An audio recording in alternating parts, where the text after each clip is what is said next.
So, kali ini Mamang bakal nyoba rekap alur cerita dari film Sebelum Iblis Menjemput ayat 2. Film ini merupakan sequel dari film pertamanya. Kalian bisa tonton dulu film pertamanya, atau kalian tonton aja versi alur ceritanya di channel lain yang cukup relevan menurut kalian. Tapi alur cerita dari film Sima 2 ini masih bisa difahami walaupun gak nonton dulu film pertamanya. Soalnya konflik dari film ini sangat berbeda dan tidak ada kaitannya dengan film yang terdahulunya. Oke lah, gak usah pakai lama-lama. Kuy, hayu, meluncur.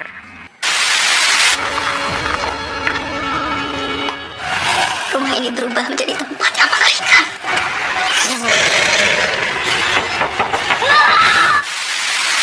Diawali dengan seorang perempuan yang bernama Dewi yang sedang mengunjungi rumah teman pantinya saat kecil yang bernama Gadis, yang terus-menerus ketakutan dan mengaku jika ia selalu diganggu dan disiksa oleh sosok jahat yang dari dulu sering meneror anak di panti. Namun Dewi tidak percaya dan mengatakan jika sosok tersebut sudah lama musnah, jadi Gadis tidak usah takut lagi. Dan pada malam harinya, Dewi yang tidak bisa tidur melihat hal yang aneh di rumah tersebut. Scene pun beralih menjadi pagi hari, dan Gadis melihat jika Dewi tidak ada di dalam kamar.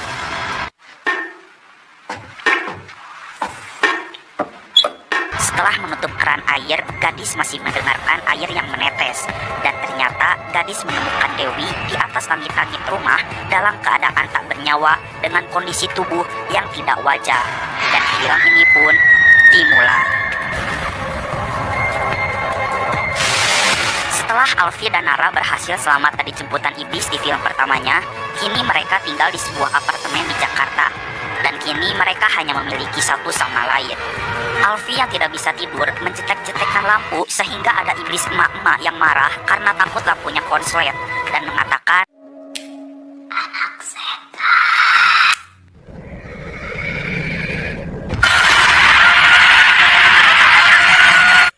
dibilangin jangan main lampu, bandel sih. Dan pada saat pagi harinya, tiba-tiba saja terdapat 4 orang di dalam kamarnya dengan berpakaian seperti maling. Alfi segera menyelamatkan Nara, namun ia terkena kejut listrik dan akhirnya pingsan. Nara dan Alfi pun diculik ke rumah panti yang bernama Rumah Panti Batra. Rumah panti tersebut terletak di tengah hutan dan jauh dari pemukiman warga. Yang ternyata mereka semua yang telah menculik Alfi dan Nara adalah mantan anak-anak panti ini. Mereka semua ada 6 orang. Ya udah, biar seluruh semua kenal, Mamang kenalin aja satu persatu ya. Yang pertama ini namanya Jenar. Jenar merupakan anak tertua di panti ini. Dan ini namanya Leo, Budi, Kristi, Marta, dan Gadis. Dan seharusnya mereka ada 7 orang, yaitu si Dewi. Tapi Dewi kan mati di awal film tadi. Oke, udah kenal ya. Ikan hiu makan curut. Yuk lanjut. Jenar pun menceritakan jika rumah panti ini milik Pak Ayub dan istrinya yang tidak memiliki anak. Awalnya rumah panti ini dipenuhi rasa hangat dan penuh kasih sayang. Tapi semuanya berubah setelah istri Pak Ayub meninggal. Panti ini berubah menjadi tempat yang mengerikan. Saat itu masih ada 7 anak yang belum beruntung diangkat menjadi keluarga. Semakin hari mereka semakin dewasa dan mengetahui jika semua orang dewasa tidak ada yang benar-benar menjaganya. Pak Ayub berubah menjadi sangat kejam. Jika ada yang berbuat salah, maka ia akan dikurung di dapur, tanpa makan, tanpa minum, tanpa lampu. Setelah itu, panti pun ditutup karena kebakaran dan Pak Ayub tewas terbakar. Dan mereka bertujuh berpisah, diasuh oleh panti yang berbeda-beda. Mereka berjanji tidak akan saling melupakan. Alfi tahu jika merekalah yang membunuh Pak Ayub. Jenar sangat panik karena takut jika dilaporkan polisi. Namun dengan santainya, Alfi mengatakan, tenang aja, sekarang lo semua lagi berhadapan dengan orang yang udah ngebakar kakak tirinya sendiri. Well.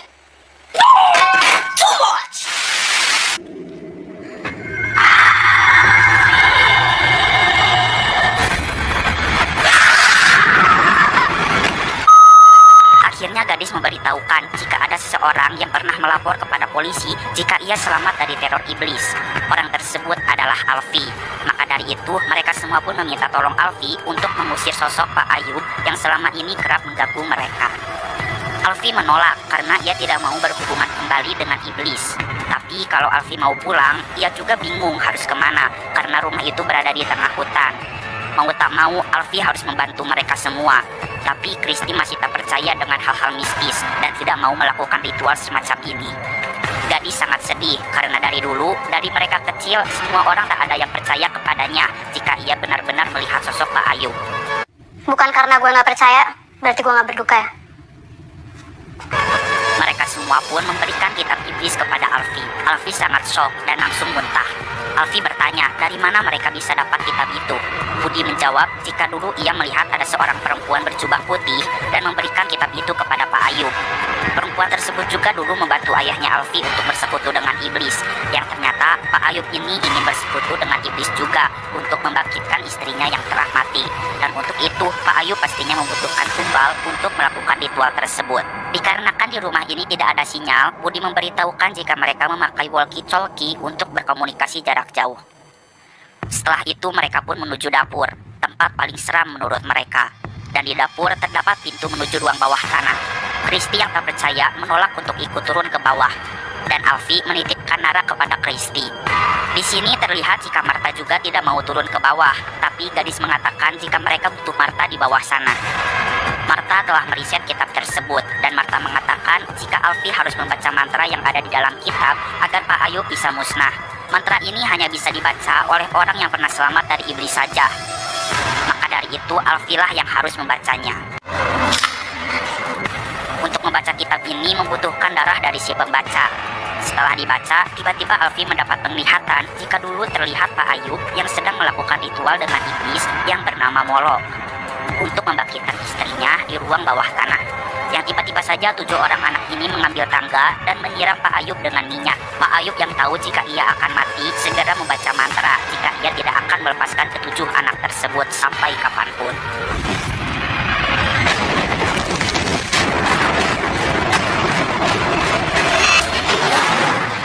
Alfie! Setelah Alfie sadar, tiba-tiba saja bangku terbang dengan sendirinya, berusaha menghantam orang-orang yang ada di sana. Tak lama dari itu, gergaji besi tiba-tiba berputar sendirinya yang hampir saja menyayat tubuh mereka. Untungnya tidak ada yang terluka dari kejadian tadi, dan Jenar yang berada di pojok ruangan segera dicekik oleh Ayub dan kepalanya pun dihantamkan secara bertubi-tubi ke tanah sehingga Jenar tewas duluan. Christy mendengar jeritan dari ruang bawah tanah. Christy segera membuka pintunya. Dan tanpa mereka sadari, Ayub keluar dan langsung merasuki tubuh Christy, dan pintu pun langsung tertutup. Nara segera berlari secepat mungkin dan berusaha menahan pintu agar Christy tidak menyerangnya. Christy sangat berusaha untuk bisa masuk.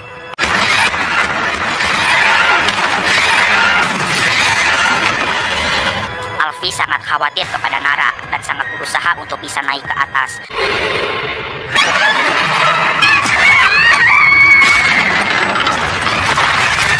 Yang akhirnya Alfie pun datang dan langsung menyerang Christy hingga tewas. Alfie! Bapak lo titip salam! Kamu Alfie! Mati! F-U-C-K! Pucak! Alfie menyarankan kepada semuanya untuk tidak turun ke ruang bawah tanah lagi dan menyuruh Budi dan Leo untuk menutupnya rapat-rapat. Alfie pun melihat kitab iblis itu yang sedang dipegang oleh gadis dan segera menuju ke arah Martha. Alfie marah kepada Martha, mengapa semuanya menjadi seperti ini? Mantra tersebut bukan menghilangkan kutukan, tetapi malah membangkitkan Ayub. Martha menjawab jika itu memang benar-benar bisa menghilangkan kutukan Ayub dan ia tidak tahu apa-apa. Alfie mengatakan jika begitu riset Martha ini salah, atau mungkin Martha bohong, dan Alfie ingin pulang saja dengan Nara. Budi akan mengantarkan Alfie karena ini bukan masalah Alfie, ini masalah keluarganya, dan tidak seharusnya Alfie dipaksa dalam masalah ini. Saat akan pergi, ternyata kabel mobilnya putus, sehingga mobil tidak bisa jalan. Saat Budi mencoba meminta bantuan untuk memperbaiki mobil, tiba-tiba Alfie diganggu oleh Ayub, sehingga Alfie pingsan.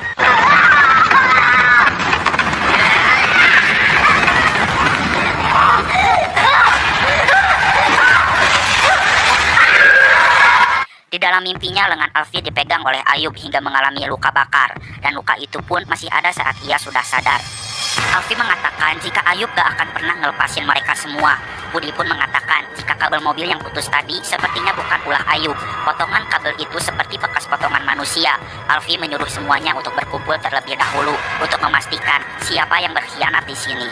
Di sisi lain, Martha juga mengaku jika bukan ia yang memotong kabel. Kalau soal mobil tuh aku benar-benar nggak tahu sama dia. Mending kamu jangan ngomong dulu deh. Tapi kamu percaya sama aku kan, Leo? Budi pun menyuruh Leo untuk mencari gadis karena sekarang mereka harus selalu bersama-sama. Saat mencari gadis, tiba-tiba Leo terdorong ke arah dapur dan ternyata itu ulah gadis. Gadis pun mengunci Leo di dalam dapur. Di dalam dapur pun Leo diganggu oleh pocong yang udah capek lompat-lompat dan ini pocongnya malah ngesot dong.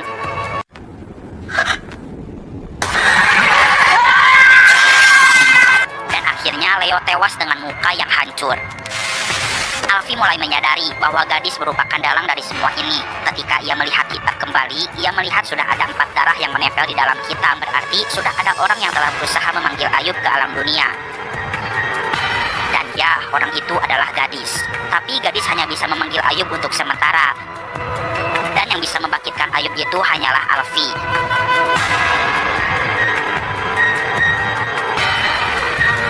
Gadis pun bersekutu dengan iblis dan akan membantu Pak Ayub. Hal ini dikarenakan gadis percaya jika Pak Ayub itu sebenarnya baik. Pak Ayub itu sebenarnya memanggil Molok agar ia beserta istrinya dan semua anak-anaknya bisa selalu bersama secara abadi di alam lain. Tapi gadis marah mengapa mereka semua membunuh Pak Ayub. Dan sekarang gadis ingin melanjutkan misi Pak Ayub, yaitu membunuh semuanya agar mereka semua bisa bersama-sama kembali di alam yang lain. Budi berusaha menyadarkan gadis jika semua ini salah. Sujud, Budi. Nyebut neng istighfar, astagfirullahaladzim, astagfirullahaladzim, jangan gak tahu agama. Budi segera membakar kitabnya dan karena gadis sudah bersekutu dengan iblis, ia mendapatkan kekuatan dan ia segera membanting Budi hingga pingsan. Alfi berusaha menyerang gadis dan kekuatan gadis tidak bisa mempan kepada Alfi. Terobos saja lah. Astagfirullahaladzim. Alfi tak sadar jika tangan gadis masih bisa bergerak sehingga Alfi pingsan tertabrak oleh Budi. Marta menyuruh Nara untuk segera kabur dan Marta mencoba membunuh gadis, namun hal itu gagal dan malah menusuk dirinya sendiri. Marta pun sempat mengambil kitab yang diselipkan di baju gadis dan Marta terdorong sangat keras hingga menyeret Alfi yang baru saja sadar ke dalam sebuah ruangan. Gadis segera mengambil lentera dan memecahkannya sehingga ruangan tersebut terbakar.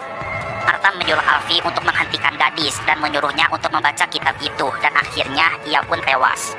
Di sisi lain, Nara sedang diburu oleh gadis.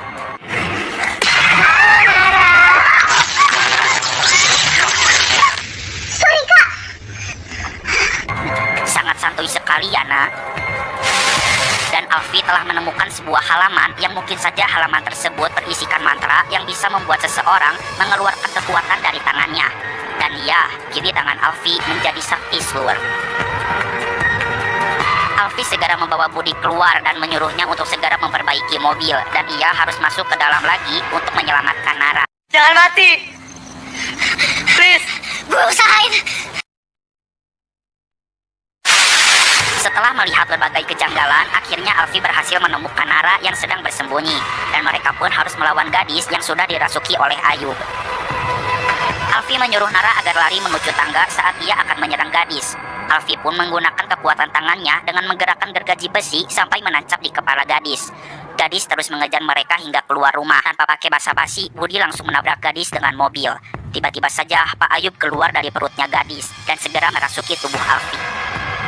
Alfi tak mau tubuhnya dikuasai oleh Pak Ayub sehingga Alfi menusuk jantungnya sendiri dan Alfi pun tewas. Setelah itu, Alfi bertemu dengan iblis Molok dan iblis tersebut mengatakan jika dulu jiwa Alfi telah diserahkan oleh ayahnya kepadanya, sehingga Alfi tidak boleh mati oleh orang lain dan memasukkan jarinya ke dalam jantung Alfi hingga akhirnya Alfi hidup kembali. Dan pada akhirnya mereka pun selamat dan pergi menuju kota. The end. Oke teman-teman, mungkin itu saja yang dapat disampaikan pada video kali ini. Seperti biasa, jika kalian suka silahkan like dan share video ini ke teman atau saudara kalian. Terima kasih sudah menonton dan sampai jumpa di next video.